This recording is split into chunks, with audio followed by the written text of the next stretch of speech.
What's the worst thing that's happened at your family gathering? Grandma died sitting on the couch while we all thought she was sleeping. So we went on with dinner. We all ate, drank, and were merry until the wee hours of the morning when somebody tried to wake her up. Nobody knew what to think about the fact we partied next to Grandma's corpse for like 6 hours. Oh, I think I'd feel awful. Like maybe with time, that would heal it a bit, maybe be a little bit funny to some degree, but that's still kind of grim. This didn't happen to me, but I watched it happen and it was awful. My cousin was pregnant from a guy who she had only been dating for a few months, but he was a good guy. On Christmas Eve, she invited him to our family gathering, and when we were exchanging presents, he grabbed a small box from the tree and was 2 seconds from getting down on one knee when that uncle jokingly says, "God, I hope you're not proposing." Everyone laughs and this guy is in a half-bent knee, half-standing pose and just looks up at that uncle and slowly powers through it and slowly gets down on one knee and proceeds to ask her if she'll marry him. She said yes, and they're engaged, but it was one of the worst 45 seconds of my life. Whoa, whoa, whoa, whoa, whoa.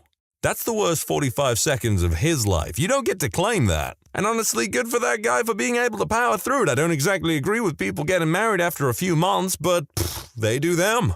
Thanksgiving about 1985, family gathering at my parents' home. Mom, dad, brother, sister, grandmas, aunts, uncles, cousins, etc., all watching football. Cousin picks up the remote to mess with the volume but turns on the VCR on accident. Full-blown smut fills the screen. Dad leaps, grabs the remote and fumbles frantically to turn it off. Bible thumper brother and sister-in-law snatch up their kids and leave. Cousin says, "Boy, that sudden death can really get intense." My stepmom never got along with her sister-in-law, brother's wife. They got into a fist fight one Thanksgiving at my grandparents' house. Grandma got mad and called the police. My dad was a police officer at the time. Guess who showed up to arrest his wife and sister-in-law? I mean, if I were a policeman and one of my relatives' addresses came up on the dispatch radio or whatever, I'd also be like, nope, this is on me.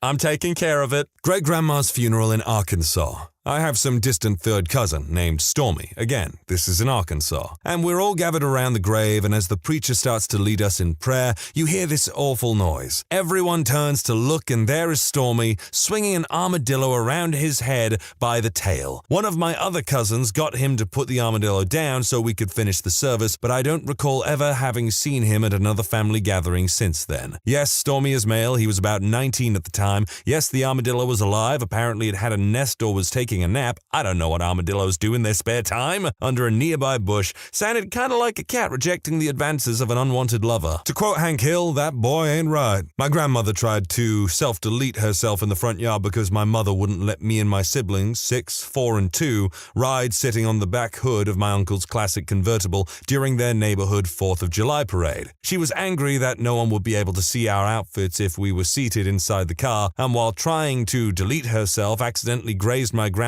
in the process. Good times. That is certainly what I would call an unnecessary escalation. Oh, I have one. This happened like a week ago at a little get-together of my family at my house. My brother-in-law and his wife got into a huge argument about their new baby's medical care. The little one had a terrible case of psoriasis, and he blamed his wife for not staying on top of it, causing it to bleed. During this shouting match, Bill declared that if he was going to be raising some other man's baby, he was going to be calling the goddamn shots from then on. They have been married for 10 years and have 2 other girls. We were all so mortified we left my house. 10 other people got into cars and went to the park.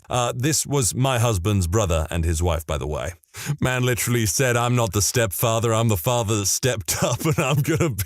And I don't think many men would openly declare, "This child ain't mine, but by God, I'm gonna do this right."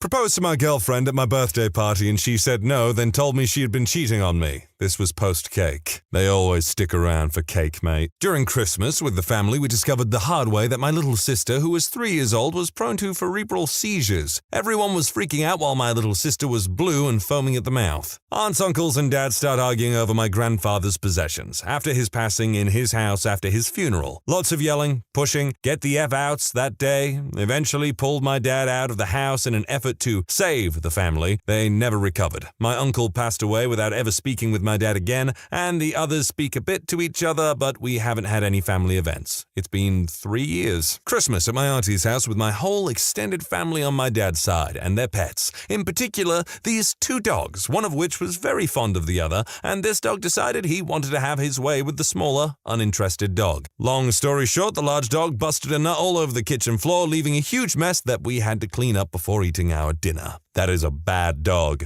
That is a very, very bad dog. Thanksgiving back in 1998. I was 8 years old and my wealthy grandparents decided to take the whole family to Maui for the week. This included our 5-person family and around 15 extended family members. All was great until Thanksgiving dinner. My older cousins started bickering, which turned into a pretty big altercation and some food throwing. 8-year-old me is loving it until the uncles get involved. My 18-year-old male cousin, who was a total butt wipe, starts freaking out at my 15-year-old female cousin, calling her a harlot for reasons unbeknownst to me. At this point, female cousin's dad comes flying over and punches his nephew so hard that he is literally thrown a few feet and is nearly knocked out. Now, the other uncle has to defend his son, which results in a few punches between those two until my family can separate them. There will never be a better Thanksgiving dinner, and my grandparents will never take us anywhere again. We gathered at my grandma's house where my mom and all her sisters had been raised. My oldest aunt had done a bunch of dodgy stuff to glom all the estate, and the sisters had come in full force with their husbands and kids to try and talk sense into her.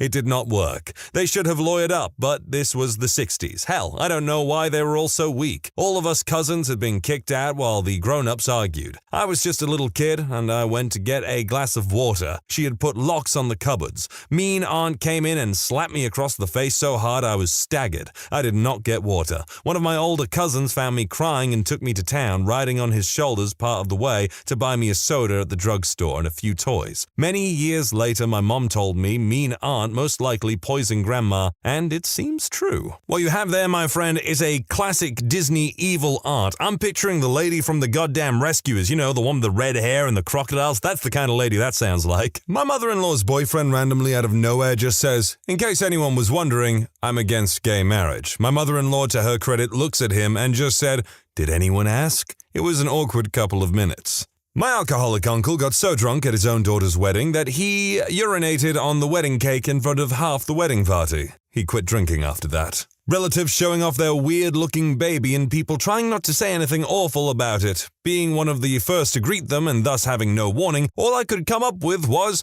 "Oh, that's a baby." I guess no blood was spilled, but I felt like dirt afterwards. I once, without thinking, just openly said that I thought it was weird that people hang up pictures of ultrasounds in front of my friend who was doing just that, and I got a lot of words thrown at me.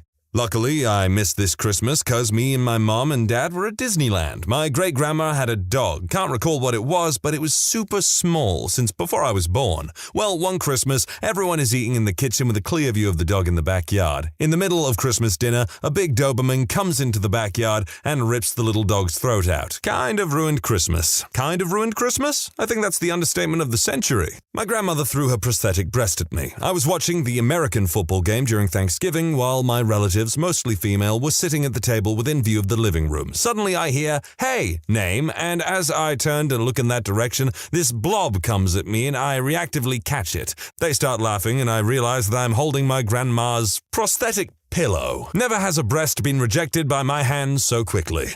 We had a huge family dinner at a very fancy restaurant. My great-aunt decided to move a very fancy pot of flowers with some peacock feathers stuck in it out of the way. In this case, out of the way meant right above the candles. It turns out the peacock feathers burn incredibly fast and produces a lot of smoke. The whole restaurant had to be evacuated. To be honest, it wasn't really that bad. The dinner had been incredibly boring. 14-year-old me certainly thought the fire made things a lot more interesting. This one day we woke up in a relative's house after a gathering night. We found the morning water tasted weird, so my cousin and host checked the water tank. The rat was floating there. Everyone in his house headed to the hospital instantly. I'd be doing the same thing. Well, we have a family reunion annually in Virginia for some distant relatives on my mom's side. No one in my immediate family has attended until about 7 years ago when my mother started driving my grandma to the reunion. Dad says that we could make it a family trip, but Mom brushed the idea idea off. My parents divorced 5 years ago, and the next year my mom somehow cons me into attending the reunion with her and her new boyfriend. Everyone at the reunion already knew her boyfriend. Turns out she had been taking him up to our family reunion for the last few years with my grandma. I'm starting to believe my grandma never cared for my dad all that much. My grandma was staying over with us at my parents' house on Christmas Eve. The evening went great and everyone was happy. Right as everyone's going to bed, my grandma starts throwing up in her bed, saying she feels horrible, but she doesn't want us to call an ambulance because she doesn't want to trouble anyone on Christmas Eve. She's like the epitome of a sweet old lady. My parents call an ambulance anyway, and good thing because it turns out she was having a heart attack. She lived, ended up having a quadruple bypass, followed by a full recovery, our Christmas miracle. She's still alive and kicking and still smart as a whip. I miss my grandmother. Introduced to a distant cousin for the first time who was a 10. She was beautiful, and I was told that she was deaf. I had never met a deaf person. We were both 15 years old. I shook her hand and said to my brother who was standing next to me, "She's a babe." She started to laugh. "I read lips," she said. Singing Sweet Home Alabama all summer long. We're celebrating an uncle's birthday and we realized about 15 minutes into it that Grandma died. Everyone lost their mind because she was 75 and seemed fine 10 minutes before. Died of a massive brain aneurysm. Whole family was devastated and I still took some cake. This happened just a couple of months ago. My wife is pregnant and we were a few months in. We had gone to the doctor to find out the gender and we were throwing a family party to deliver the news. Her family is very well off and very large. I'm talking 50 people within a 5-block radius to her grandparents' house. My side of the family is super small. Just my mom, stepfather, and aunt come to the party. So I supplemented my side with some of our mutual couple friends. About an hour into the party, we had everyone go outside for the reveal. We prepared these poppers filled with confetti, either blue for male or pink for female, for the announcement. I thought it would be hilarious to make one filled with the opposite color, but my wife said no. Anyways, everyone gets a popper, lines up on either side of the driveway. 3, 2, 1. Pop! Pink glitter and confetti fly in the air. Everyone is hooting and hollering in celebration. We start receiving congratulatory remarks from my friends and her family. I made the announcement that we had come up with a name. Right after I said the name, my mother comes up to me and says, "Are you sure it's not a boy?" "Yes, I'm very sure. The doctor confirmed it last weekend." A tear starts to roll down her cheek. "And y'all are firm on the name? We really like the name we picked out. What about my middle name, Jean?"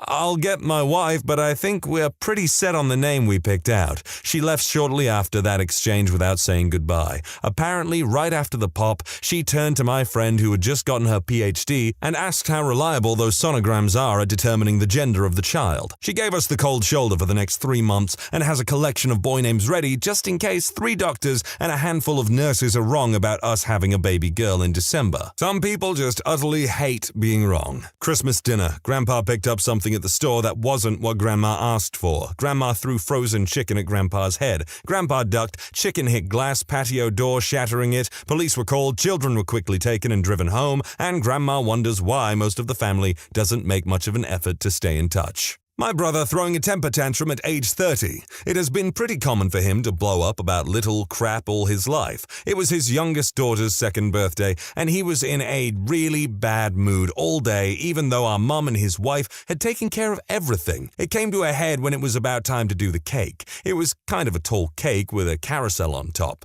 The dog bumped into the table and the cake shifted a little, almost knocking the carousel over. He stood up and said something like, "God damn it, your frickin' dog is ruining everything." My mom said, "Calm down, the cake is fine." He got in her face and said, "Don't tell me what to do, B-word." At that point, my brother and stepdad got up and kind of surrounded him, ready to kick his butt. After a few seconds, he finally stormed out of the house and left. I feel the need to reiterate at this point that he was 30 years old and it was his daughter's 2nd birthday. Now, I'm hardly one to make excuses for anyone's bad behavior, but it sounds like he has some undiagnosed anger issues. About 12 years ago, we were all at my uncle's house. Me, my siblings, parents, grandparents, and obviously my aunt and uncle. Grandpa was drinking some coffee with dessert when it went down the wrong pipe, and he choked up a bit. My mom, being one of the biggest overreactors I've ever known, assumes he's having another heart attack. He has a history of heart trouble, and flips the heck out. When my aunt tried to intervene and say that he wasn't having a heart attack and only coughing because of the coffee, they got into a screaming and shoving fight.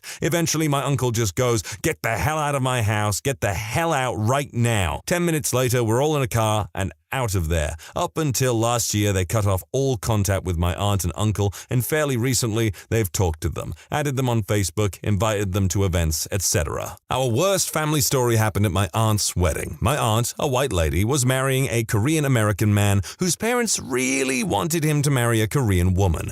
During their entire engagement, his parents would invite random Korean women over for dinner to try and sway him. Eventually, they seemed to get over the fact that he was definitely going to be marrying a white girl. On the wedding day, his parents seemed politely resigned to the situation. His father actually even danced with my aunt at the reception, so we were all relieved. After dancing, his father approached the mic, and we all expected him to give a toast about how my aunt was so great that he overcame his prejudice or something. Instead, he said in his thick Korean accent, "This is abomination, like German Shepherd mating with poodle." My aunt ran out of the room crying, and my grandfather casually walked up and punched him in the face in front of 200 wedding guests. People cheered. I know this dude was Korean, and Khan Susanusamphone is Laotian, but I can totally imagine that happening if Bobby and Khan Jr. from King of the Hill got married. Well, it was a series of events, but it all came to a head at my grandfather's funeral. However, I'll attempt to make this as short as possible. So, a number of years back, my grandfather had a stroke. No one knew it was a stroke till 2 or 3 years later while he was refurbishing his 32 Chevy, which he treated better than his family. Eventually, he started to deteriorate and can no longer care for himself, and my grandmother can no longer do it by herself. In comes my brother, who closes down the business he just opened in order to be his full-time caregiver. I helped him as much as I could, but I lived 4 hours away at the time finishing up college. Occasionally, his brother and sister would come to visit, but for no more than 20 minutes before they had to scurry out the door for important business, all the while telling him how much they loved him. Eventually, he passed away in a peaceful manner, surrounded by my family. I'm still away at this point, and reconciles with them for all the crap he had to put them through. In comes his siblings, who, once again, shriek like banshees while mourning his death as if they had done everything to care for him. They did not. However, my grandfather said I took care of him more often than they did, and I was a full-time student who lived 4 hours away. Then comes the wake, or open casket viewing for those who may not know, where his family puts on a show for everyone to show their love in a public setting. Eventually, things slow down, and my grandmother thinks it would be nice to share our fond memories of him with those who have gathered to show their support, which we do. However, when my grandmother gets up to speak, they begin to chatter amongst themselves and abruptly leave in the middle of her speech. This was the last straw for my father, who confronted them and told them they would no longer be able to carry his casket to lay him to rest. The following day at the funeral, things went eerily smooth, although they did the whole banshee wails again for attention, but other than that, it was peaceful. Then comes the final goodbyes before we lay him down to rest. All of the sisters thought it would be great to write a joint letter to my brother and grandmother, who took care of him in his final days, and speak their minds. The gist of the letter was that they killed him, neglected him, and ignored him, which led to his death. Also included was a jab at my nephew, who was 2 at the time, stating that if my brother cared for his son like he cared for my grandfather, he would have another tinier casket to deal with in the near future. They ended the letter telling us to repent for our sins and to ask God for forgiveness unless we wish to burn in hell. We don't speak much anymore with that side of the family. Inheritance really seems to bring out the worst in families at times. Like, one time at band camp, I'm kidding, one time I went on a date with this woman who had recently inherited a fairly large property that she had plans for from her father, who left it in their name. I'm not going to name names here. And their family, all the way from like the Yemen or something, came down to England to try and like get something out of her, even though they weren't named in the will or anything like that. They had nothing to do with them for years or anything. And basically they put her through hell and in trying to like gain the property entirely for themselves, even to the point of threatening her. I was 10 and there was a family gathering at my aunt's house with a bunch of people staying over at her house. Get called into the family room and all my aunts are there looking at me. They start questioning me about my grandma's clock and whether I was playing with it, which I did, so I said yes. Turns ugly real quick, and it's an all-out argument between my mom defending me and my aunts accusing me of breaking my grandma's $5 clock. They keep grilling me about whether I broke the clock, although it wasn't broken, the batteries just fell out. Fight drags out into the night, the hosting aunt brings brings out other instances of how I wasn't behaving, like running my fingers through her carpet and drawing on her carpet with my finger, eventually accuses my dad of purposely breaking her sleeping bags. Me being 10 and not understanding what this fight is actually about feels guilty that maybe I caused this whole thing because I played with my grandma's clock, and my poor mom is defending me when I might have broken my grandma's clock by playing with it. The hosting aunt eventually apologizes to my mother months later, but it made things really awkward for 10 years. Even now, things aren't really the same. Years after the whole thing, I realized it wasn't even really about me or the clock. It was about some other crap that I don't really even understand, but my aunts used me as their point of attack. I even remember me saying all of this over a clock when I was 10 during the fight, and one of my aunts insisting it was more than that, implying that it was about how I was a horrible liar or something. You can't make this stuff up. My older brother died in his sleep when he was 16, shortly before Christmas in 2005. During his funeral, my grandfather, Mom's dad, got up to speak right after my sobbing dad and said, "I'm the grandfather. I just wanted y'all to know that," and sat down. Everyone either looked confused or extremely angry. The reason why this was extra crappy was because we had never seen him until then. My mom had spoken about him in a very negative way over the years and told us he had left her and her siblings when they were young. He worked as a pimp and a substance dealer, and he had recently gotten a 25-year-old pregnant. A few months after my brother's funeral, my mom told me my uncle had been born. One of my best friends attended the funeral, and he still likes to joke about my grandfather. 2 days later, my girlfriend of 2 years cheated on me at a New Year's Eve party. I went to a family reunion in the holler of Kentucky with folks I thought I knew. It was my cousin's or great-uncle's house. I'm not too sure, and he is 80-plus years old and his family has owned this land forever. Everyone, except for my immediate family, was very close to them. So some 12-year-old girl in my family who was white brings over a black girl. Everything was fine and dandy till one of the owners saw this. He yelled at the top of his lungs, "What the F is this crap?" Insert hick name here. "Didn't build this land to have an, oh geez, on it. It ain't right." That little girl will never forget that. She had to deal with real racism right in her face, and I was so embarrassed for being a part of that family and felt that I had to apologize for being associated. We left very quickly after. When you subscribe, make sure to hit the bell to turn on notifications. Put the playlist on in the background to finish listening to all the stories. And if you like Am I the Genius, give Am I the Jerk a shot. Linked in the description below.